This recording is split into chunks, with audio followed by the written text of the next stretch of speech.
Hi, I've been at Valve going on 9 years now, primarily focusing my time on getting music into the games and working, exploring really all the various ways that we can use music at Valve. Audio as well.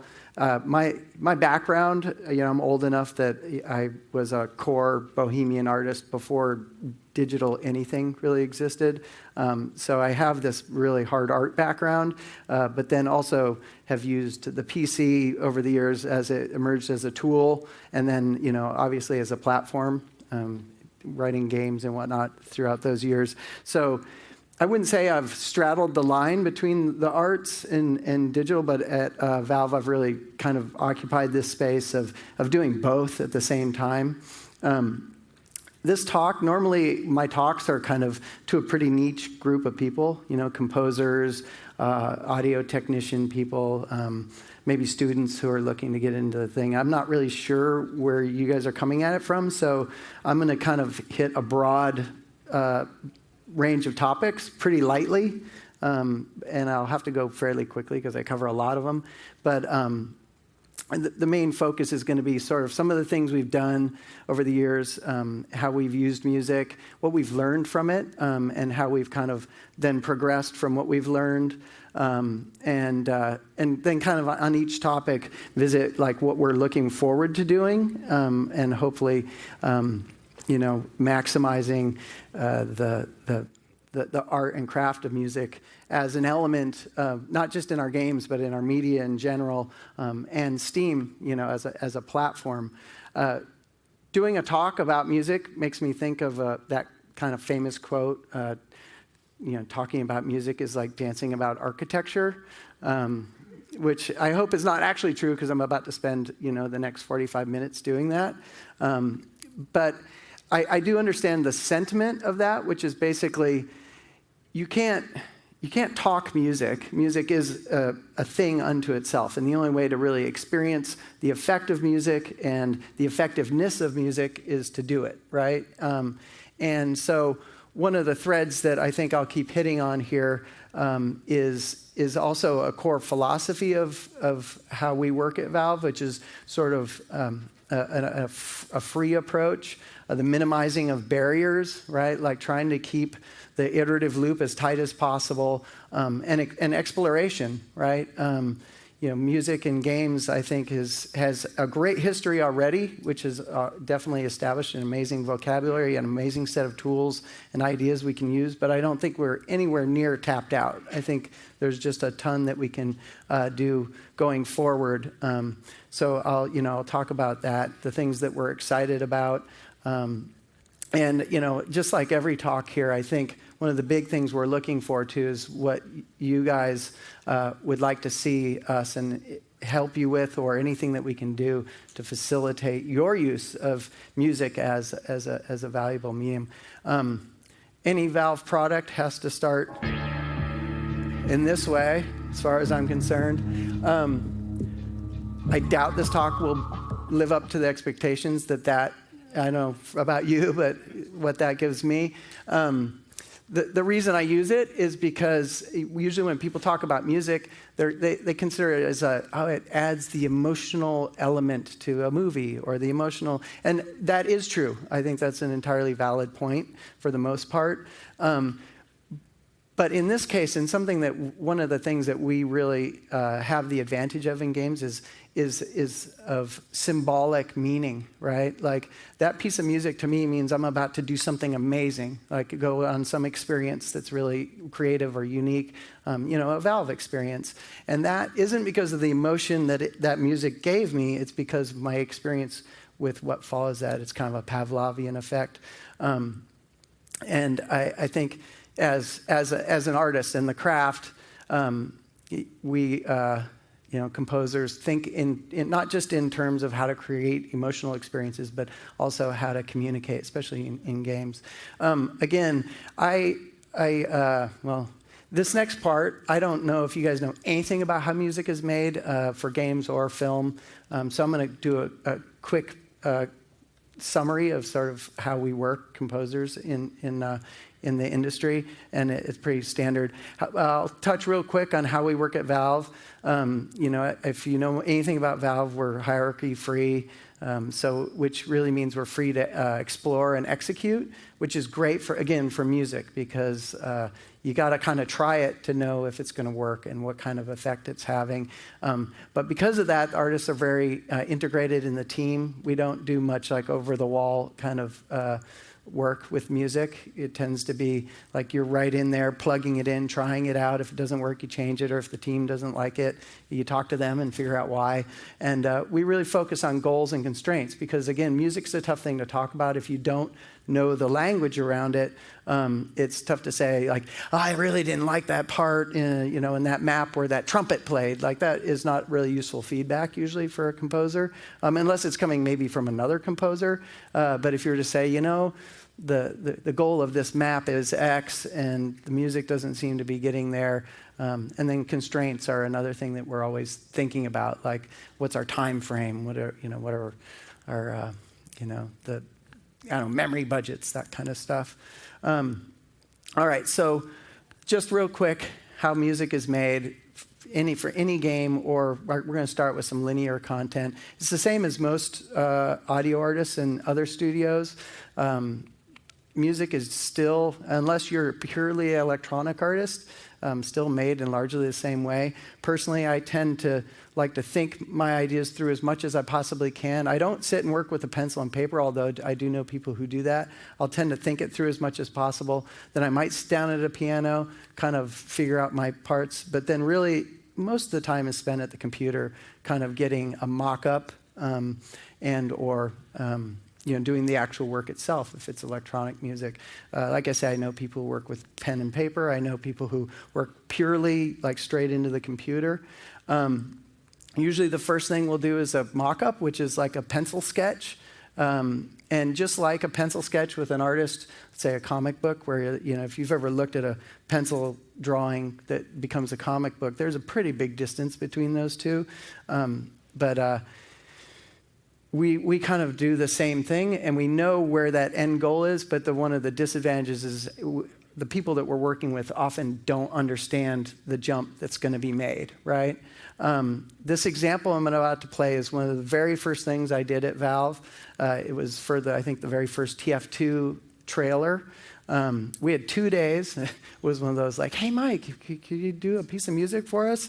Yeah, when's it need to be done? In 2 days. And so I very purposely made these mock-ups very rough, right? I did probably 5 or 6 of them, just so that we had a lot of different things to choose from. And so, I wanted to kind of get as many options on the table as I could as quickly as possible. But there's another reason, and after you hear it, I'll kind of explain that a little bit.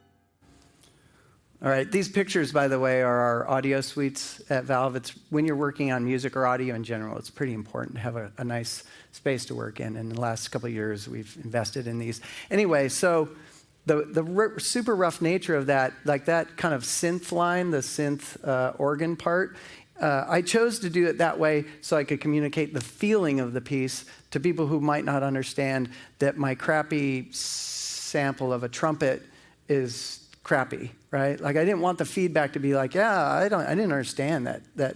What was that thing? It's like, well, that's actually a trumpet. Like, I didn't want that to be the conversation. And it worked. At that time, again, it was really early. But later on, as you've worked with a musician for long, or if you're a musician and you've worked with people, hopefully you can, create this sense of trust where they understand, like, well, as long as the music felt right, he'll probably turn it into something that sounds actually good. So I'll play the actual trailer that came from it, and then we'll talk about a little bit how I got from there to there.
All right, so from that mock-up to this piece, basically, again, I had about a day at that point. What you typically do is you go in the studio, you record, in this case, a garage rock rhythm section. We got a brass section, and get all the tracks in place. It depends on what type of thing you're working on that determines what sort of tracking that you're going to do. And this is a picture of Tim Larkin with a full orchestra, probably for a piece of Dota music maybe, or Counter-Strike, I'm not sure which. This is a musical saw player that we got for Left 4 Dead 2.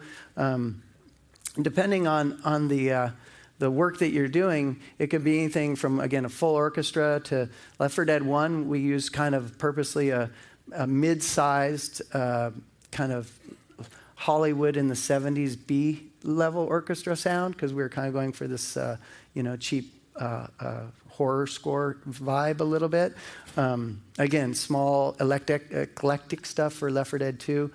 Portal 2 was all entirely electronic. And even the kind of symphonic stuff was purposely done with samples for two reasons. And this is kind of an important thing when you considering this kind of thing, which is we had put so much music in the game at the end of the cycle of iteration and whatnot, implementation, to suddenly have to disappear from the development process and go into the studio for, several weeks or whatever to record and mix and finalize the music, and then bring it back into the game and have it be different than it was, 2 weeks before you're going to ship, is a relatively dangerous choice to make. And it's not necessarily a bad one, but it's definitely one that we've learned to kind of keep in mind as we do this. Let's see, mixing is just taking all those pieces, bringing them down to, mixing them down to 2 tracks or 6 tracks, whatever it is how it's going to be listened to or put into the game or the piece of linear material. This is our fancy mixing room at Valve. Again, we've invested quite a bit of money in our studio spaces, and I'll kind of go into a little bit how we've come to, realize that the music in our games, in our media, is actually really valuable and worth the investment in that way. So going forward, just from this kind of creation standpoint, one of the things that, as is with everything, we're hoping that our audience will make more music, right? So we've made a bunch of audio software tools available in Steam, and they're actually selling really well, which is great, because that means those partners are now recognizing that there's money in that market, and they're investing energy into making their software tools potentially more integrated with Steam. And they're, we've got plugins, and the list of things that are going to become available in Steam is growing. All right, so anyway, composers, it's very much like design design work. And one of the first ways that we expose that work is through trailers. That Team Fortress 2 trailer is a good example. A lot of times, this is the first exposure to a game that the audience is going to have. And it's a really good time, especially for a musician, but as a style guide altogether, to get feedback from the audience. In that case, we got great feedback. People loved it. Portal 2 was the same thing. In fact, it drove us to really focus more heavily on music in the game. Left 4 Dead 2, when we first dropped a trailer, it's a funny anecdote. I don't know if funny is the word I'd use, but the Left 4 Dead 1 community kind of freaked out, at least a portion of it, and they had all kinds of complaints about this trailer that they had seen from E3, and one of them was that the music. And looking at it and reading their comments, we were able to kind of discern we were going with this old-timey Southern vibe of music because the whole thing was set in the South, and I've always wanted to do sort of a old-timey Gothic, kind of dark roots music. But we had the fiddle music was associated with the zombies, and it was a little more on the major side. And I think in that trailer, it kind of came across cartoony, and the audience was not happy about that at all. They let us know, and it gave us a nice amount of lead time to then kind of adjust what it is we're doing and go forward. And now it's still kind of an odd score, but it's definitely much darker than it was at that time. Here's a Dota 2 trailer. One of the goals of these two is, again, to set the style, but also reflect the gameplay. Like that Team Fortress 2 trailer, the music is slightly out of tune, right? Kind of like the gameplay in Team Fortress. And not that the game's out of tune. It's definitely very well balanced. But the aspect of the classes and you come up with a big plan and then it all kind of falls apart and then you just wing it. And anyway, this trailer, I think, represents Dota 2 pretty well from a musical standpoint. Often I am asked, what does a hero truly need? Much depends upon the hero. Would you be swift? Then for you, I have speed beyond measure.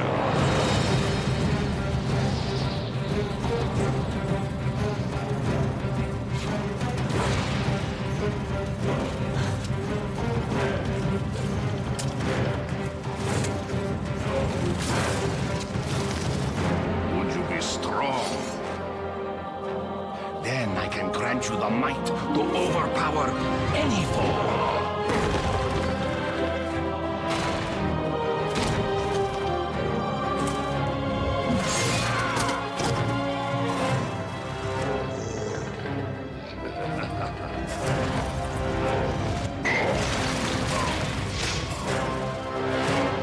Would you be wise? Then come closer and I will unlock your inner cunning.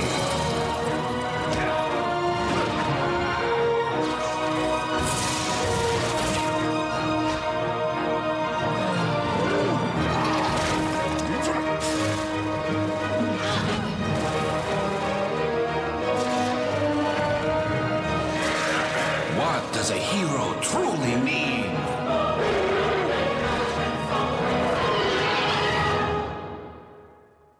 That is for you to decide.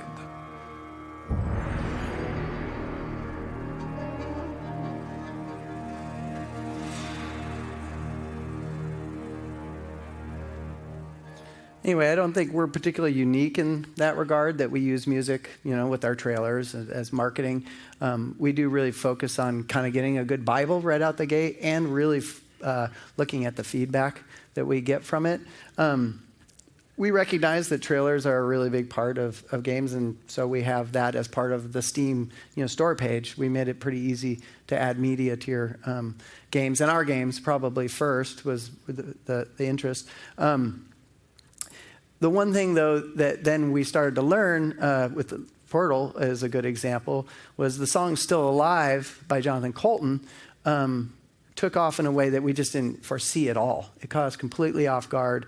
You can see here, we released it later on, actually on a CD, but up until then, and even now, 20 million views on YouTube of a fan recorded section at the end of the game is kind of how a lot of people, I think, are experiencing this song still today. And, like I said, it kind of took off in a way that we didn't foresee. And I think it really was super valuable to the game and had a life of its own. It was, had an almost meme quality to it. Team Fortress 2, in its own way, it's one of those classic long tail games, and it was sort of one of the experiments we were running when we launched Team Fortress 2. We had seen this with Counter-Strike previously, and we were wondering, can we do the same basic idea of not launch a game and have it sell a bunch and then tail out, instead launch it and have it grow in sales over time. And I'm sure somebody today or tomorrow is probably talking about those same ideas in another talk and focusing on it. But the ways that we've done that over time, and we've experimented with all kinds of different ways to provide more entertainment value to Team Fortress over time is, updates are huge. We just, keep pumping out updates to the game, new game modes, that kind of stuff, the obvious kind of big ticket items. But we're doing a lot of other smaller ticket items like comics to support the lore and the backstory to the game, and movies. And in the process, we've done a whole series of animated shorts introducing the different classes in the game. And a big part of those shorts has been music. When we first released the game, we had 3 pieces of music from 2 trailers we'd done, and we just dropped them in the menu system. And people really responded positively to that. And our audience is savvy enough to crack the game open, pull the MP3s out, and then share them amongst each other, right?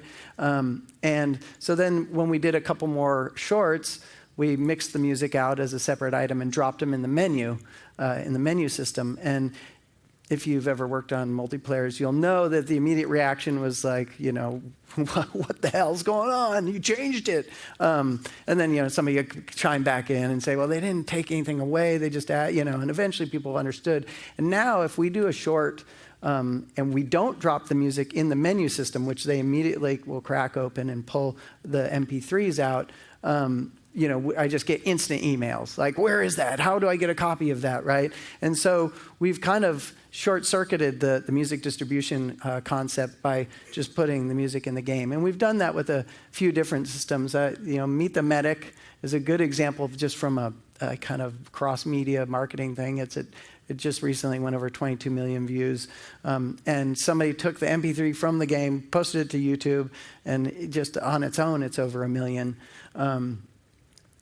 Left 4 Dead 2, there's a level where the finale happens on a stage, and so we decided to make a fictitious band, Midnight Riders, and we used a blog to post. We don't actually post the music on the blog. We just post comments, or not comments, but blog posts from the band during the apocalypse, and then they have a YouTube channel where we post the music.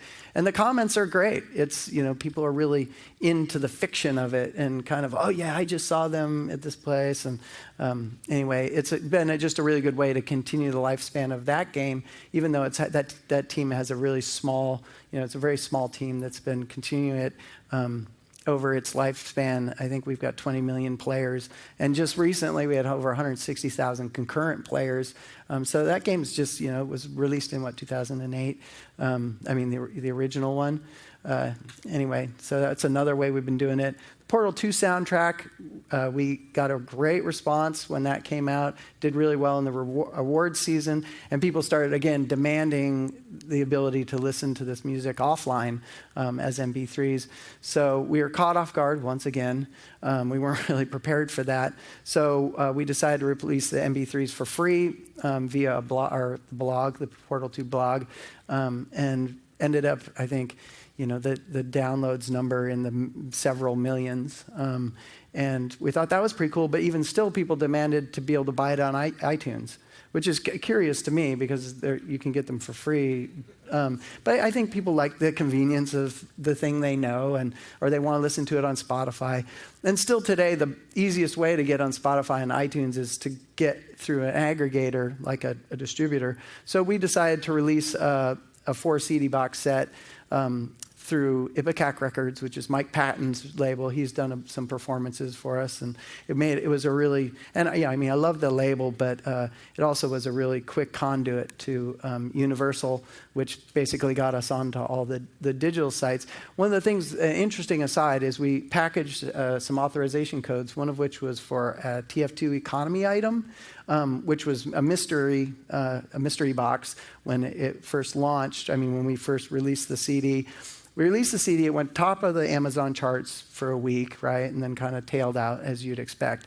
When we cracked the box open, it was a Wheatley sapper, and Wheatley is, this character from Portal 2, and Sapper is a game mechanic in TF2. When we cracked that open, the CD sales went right back to the top of the Amazon charts, right? Because the only way to get this item in TF2 was to buy the CD. It wasn't our intent. We weren't really gaming the system that way. It was sort of this interesting data point for us that we could do that and affect the sort of system that way. It's sort of robbing Peter to pay Paul. And I don't think intrinsically we believe in that sort of weird shift of money over to here to get it there, but it was interesting to see, and I think a lot of people really enjoyed it because they ended up with a CD in the process as well as their item, right? Which then they went in the game and sold for more money than they spent on the CDs. Anyway, going forward, so we'll continue to leverage all these different ways to communicate music with our audience. I think people like to listen to it on YouTube, go figure. I mean, I know I do, and I'm not really sure why, but I do. Blogs, all that kind of thing, as well as planting it in games. But I think we're realizing that we need to kind of make a space to be able to share music in an easier, more direct fashion, and for you as well, right? For everybody to be able to do this. I think we have over 100 game soundtracks on Steam, and I don't think they're super. I'm not even sure how you get to them, to be quite honest. And I should, right? All right, in-game music. This is kind of the stuff that I love the most.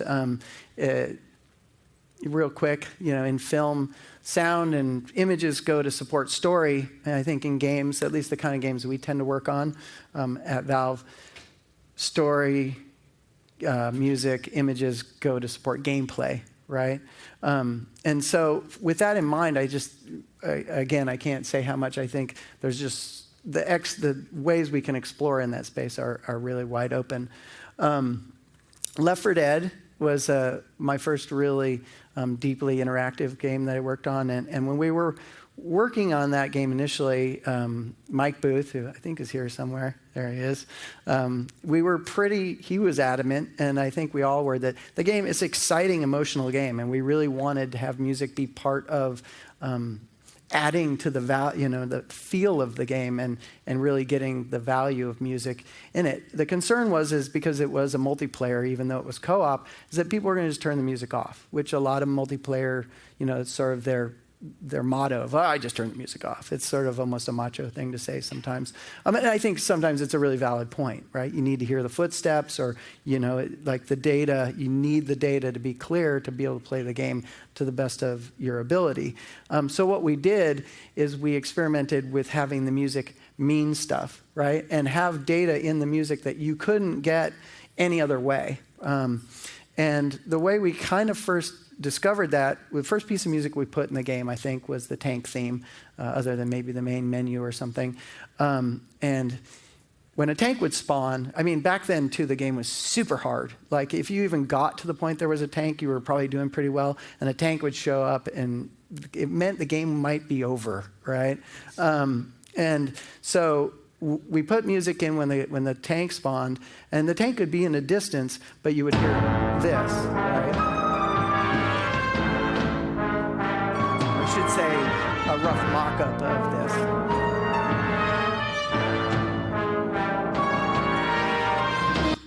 And it continues on and plays until the tank is dead.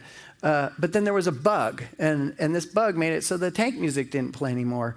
And all these developers who, I think many of us are used to just turning the audio down, especially the music, were just like, holy shit, what happened to the tank music? Let's get the tank music back in there ASAP, because nobody could survive a tank attack. Nobody knew, that this tank was going to come. And so we took that idea, we, took that to heart and that data, and we're sort of like, all right, that actually really works. And so we started applying it to everything. The special infected are, kind of mini, not tanks, but they have all their own special attack values. And we definitely found, the game that people would get attacked by these things, and sometimes they have no idea where it came from. And then once it was done, no idea what happened. Why did they just die? What happened? And so we started applying music to these things. And so like the special infected, each of them has a motif that I'm going to play here that would play from their location in space in a kind of semi-randomly timed intervals that let you know that they're out there. And we also used other, vocal cues and stuff to really emphasize it.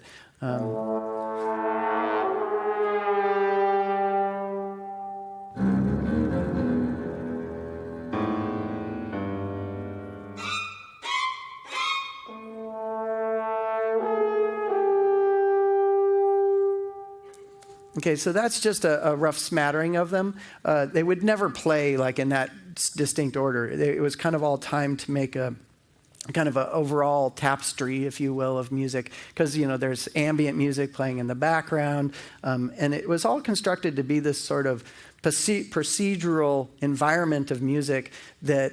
The gameplay is pretty hectic and quick, so you might hear, the horde thing here and a hunter over there, and then you get hit by a hunter, and the music would go to that, or, your buddy would go down, and there were cues that would kind of inform, because it was another thing, like if one of your co-op survivors went down, you needed to be able to go help them, but you didn't necessarily know, and so we'd play a little cue with them. And so everything had meaning. The witch was a particular big problem. We put music on the witch, and it really worked. I think one of the things that we saw is that, if you go on the web, gamers are going to figure it out. They've figured out the entire musical puzzle. There are YouTube videos, sites describing exactly this cue plays at this point when they're this far away. Like, they've really taken the time to figure out. But we did see, even with people that afterwards would say, like, what music? I didn't know there were music. But they would hear the horde cue, and you could just watch them like back into a corner with their buddies, right? Because they would know that something was coming. And music does, we definitely saw, and I think we all know to a degree, when we say music is emotional, what we really mean is that it works on a preconscious level, that it communicates stuff to us, and the side of our brain that isn't linguistic, right? So, and some of us are better at bridging those two things, but we saw, and so we kind of came away from that game really knowing two things, like learning two things. One is that this is actually really valuable and interesting, and we also got to add musical entertainment value to the game through this technique. But also, we never could have done this technique if we weren't just experimenting with it, right? Like, and just trying it. Like, if you had sat down in a boardroom with the CEO or whatever and said, we want to do this crazy thing, like, it would have sounded just insane. But we just did it, and we took out the parts that didn't work and emphasized the parts that did. And I think that's just really super important for this kind of thing. This title. I think this title is important. Even if you listen to MP3 these days, as far as I'm concerned, you're basically listening to software.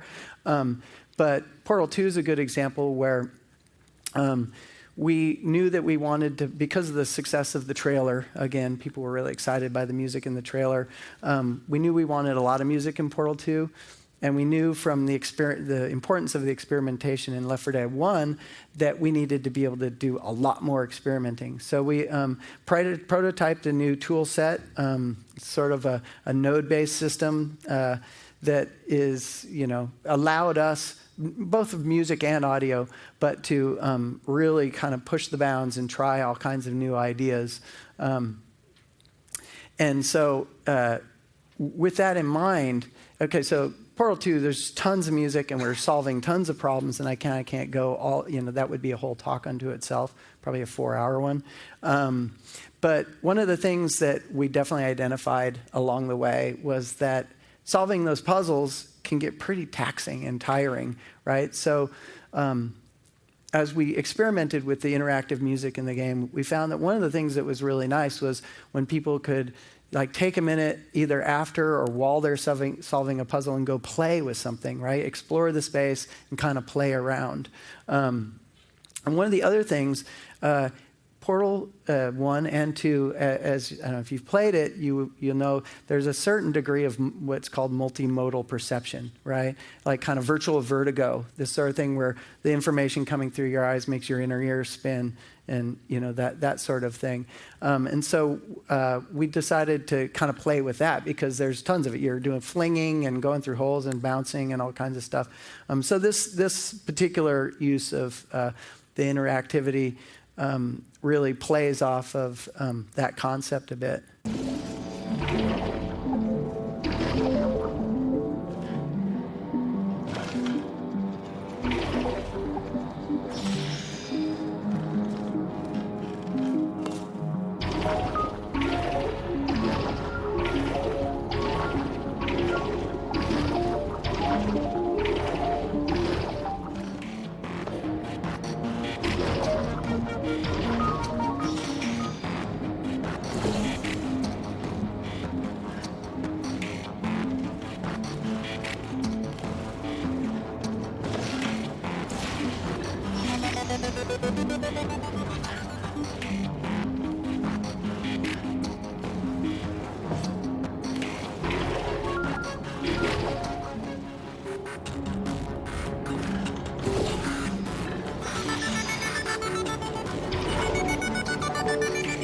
Just a heads up, that coffee we gave you earlier had...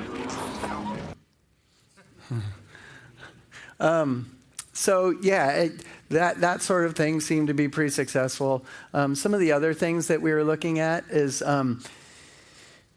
immediately, like based on the Left 4 Dead 2 stuff and Left 4 Dead, we were sort of like, well, can we have some sort of information in the music that will help you solve the puzzles? Seems like an obvious progression from one to the next. What we kind of figured out, though, is there were too many puzzles of too many different types of solutions to kind of come up with a reasonably unified approach that would say, like, oh, this is what happens, and you learn this, and then. But the other thing is we realized we also didn't want to steal the aha moment from people, right? We didn't want them to suddenly go, oh, that music's telling me that I need to do this, and oh yeah, I solved the puzzle, cool, right? Like what we want them to do is go like, oh, right, I get it, I solved the puzzle without these clues. Right along kind of coincident to that is the writers really were emphasizing they wanted the music to represent the environment and not the main character, right? If you know Wheatley, he's kind of a goofy character, and if we were to put a hat on a hat, as they say in the film business, and play to his funny nature, he wouldn't be funny anymore, right? But instead, we played to kind of the dark, serious-ish nature of the environment, in some cases, the dangerous nature, and through that, we found that having the music be a part of the environment and coming from the machines, which fits the electronic music concept a bit, also solved this other problem, which is if the music's coming from these mechanisms as you solve a puzzle, typically these mechanisms get turned on and off, and usually they get more turned on as you solve the puzzle.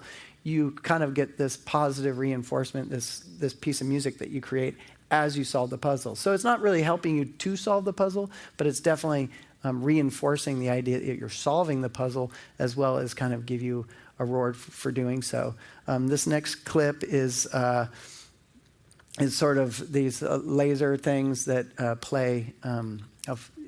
There's a bunch of them in the game, but for lack of a better way to put it, they kind of come together to form a minimalist piece of music, which is a composing technique from like the 60s, 70s, and 80s. I mean, it still exists, and there are still minimalist composers, but that's when it really hit. And in this particular example, I think this example I'm going to show, all the music's location-based, so it's very 3D. The combinations of them are almost infinitely variable. This particular one, you'd have to let it run for 75,000 years for it to repeat itself. So we found that kind of fun.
So again, experimentation was crucial. I can't even tell you how many. I think there's like over 100 pieces of music in this game. In fact, the ending of the game is an opera of the little robots that kind of come together at the end and sing to you. The ones that have been trying to kill you are really sad that you're leaving, really, and they bid you adieu. And so, again, kind of following from Left 4 Dead. Going forward, as far as I'm concerned, like the thing that interests me and I get really excited about is more possibilities in new games, and particularly in VR, right? Some of these multimodal concepts, I think, could be off the hook with VR. You could do some really neat stuff with spatialization as well as interactive play, and then the multimodal, like your motion and the music, how the music interacts with your actual motion in the space. And then, we're continuing to develop our tools ever increasingly as we realize that it's really important, and it's a due time for that, which will help us to do these other explorations. All right, esports is something that we're paying a lot more attention to. I think we've always been interested, but we're certainly investing time and money in it. Dota has had over 7 million unique players last month. And Counter-Strike had almost 3 million last month, and just broke 100,000 concurrent players. So we're seeing that there's a lot of people playing games in a competitive space, as well as but spectating. And I think it creates a lot of opportunities as well as challenges. Counter-Strike, we originally wanted to do a lot like Left 4 Dead, a lot of game state in the music, but after kind of analyzing it a bit and playing, we realized the Counter-Strike players were right, that you really don't want a lot of music in the game. You need to be able to hear the footsteps, right? So we kind of kept the music out of the way. What we did is, every round starts, you get a piece of music while you buy your weapons, and then, a little interactive piece of action music that then gets out of the way well within time. I'm waiting here. To not interfere with the gameplay, right? We did put a little bit of game state in. We put more at the beginning, and the community kind of said, no, we want a little less. But we still have bits like this that we feel like it does amplify the sense of the actual gameplay itself, as well as making some aspects of understanding what's happening easier. Like you hear that music, you're going to know, okay, somebody planted the bomb. And you'll notice, though, that there it ducks pretty far out of the way. So if there were footsteps, which there will be, you can hear them, right?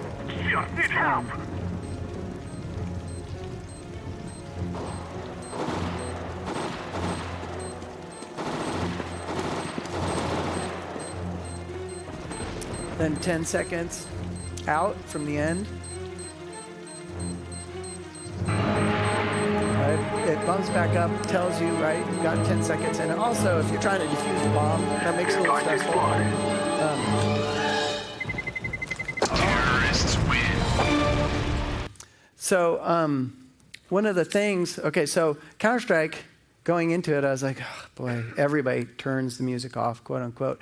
But the data that we finally are tracking data for music a little bit shows that, in fact, 75% of all the casual players have their music on. And in fact, a good percentage of them have it turned up louder than the default setting, right? So that means people are actually in Counter-Strike listening to music. And if you look at the competitive rankings, there is a predictable inverse relationship to a player's ranking and whether they have the music on or not, and the volume at which it's set. And that's fine. I think that just gives us some data about makes us think about how can we make music more valuable to the pro players. The thing you don't see here, though, is that half of the competitive players are at rank 9 and below, right? And 95% of them are at rank of 14 and below. So this looks like it really tails off, but the curve is more like, like that. I think I was actually surprised to see how many competitive players actually A, have the music on at all, and B, that it's as loud as it is. So going forward from there, one of the things that we're trying to do, and the last thing we want to do is try and like force pro players to listen to music. That's just not in our interest. But the music is a valuable part of the game. We believe that, and if we can add that value for them, that'd be great. But one of the ways that we might be able to do it is make it so that their relationship with their fans and their spectating community enjoy watching them more, right? So we're looking at the spectating side of it and how we can kind of increase the entertainment value. And we're doing it in all kinds of different ways, but I think music is one of the ways that we'll be looking at in the future going forward. So a quick recap. We're going to sell more tools and software on Steam so that our community can make music and so that we can, have better ways to manage our software, because I won't go into music software. More ways to share music and media. That's a kind of a straightforward one, and that we're definitely looking at that. Our internal tools are getting much better, and we're not really talking about Source 2 here today, but that's sort of the thing going forward. Customization for serious players if they want it. More attention put on spectators in competitive games. Continued exploration in general, right? Like that's probably the biggest thing that I, just as a musician and as an interactive artist and a programmer, I find that just super exciting. VR is kind of a insanely interesting space. From that standpoint.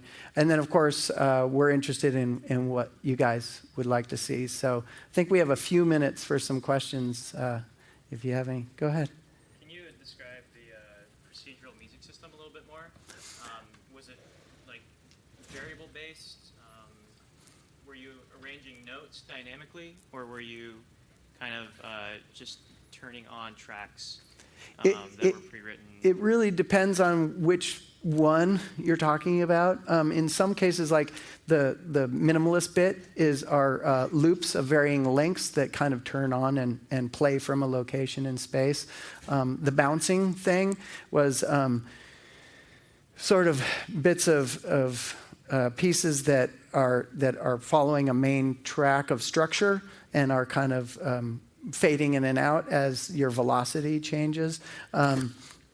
There are other pieces in Portal 2 that are more sort of procedural, but not as much, right? The tools as we kind of prototyped and went along, it tended to be more track-oriented like that. Left 4 Dead 2, however, Left 4 Dead was, again, playing tracks, but they were not synced. It was a very kind of loosely assembled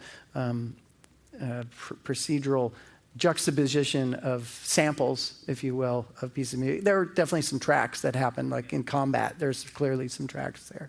I think there are some projects that we're working on now where we're breaking it down into almost having a sampler in the game where, we're actually then rewinding back to MIDI, right, and going back to some of the days of yore, right?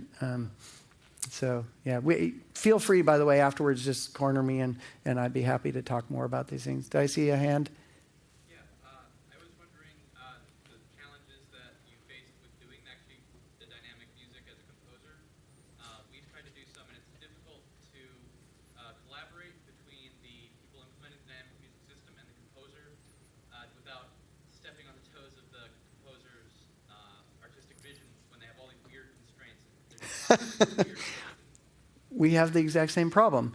In my case, it's really not that difficult because I do both.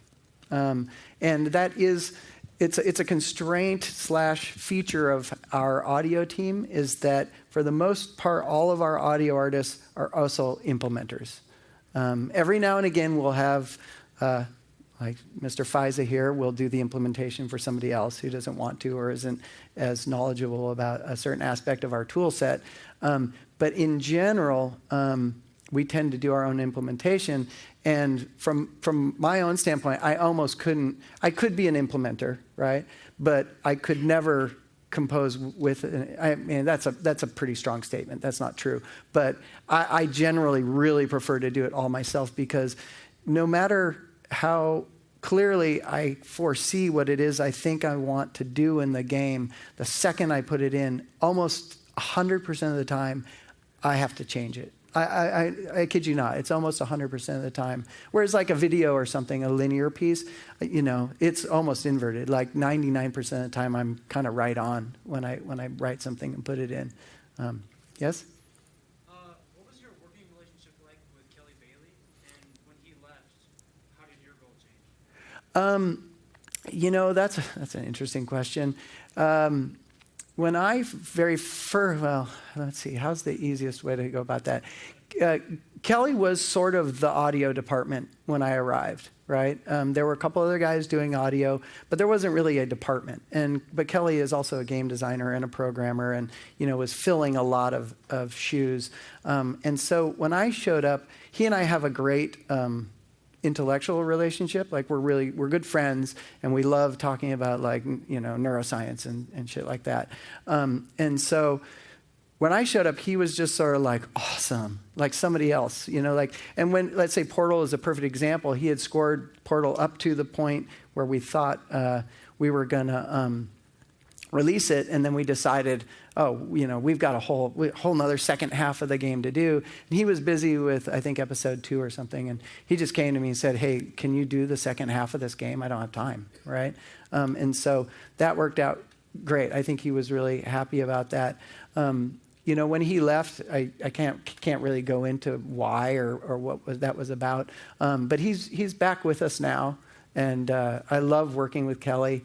And he's truly, an inspiration and a hero, really.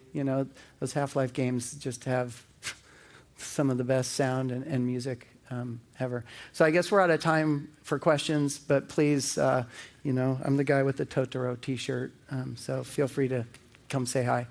All right, thank you.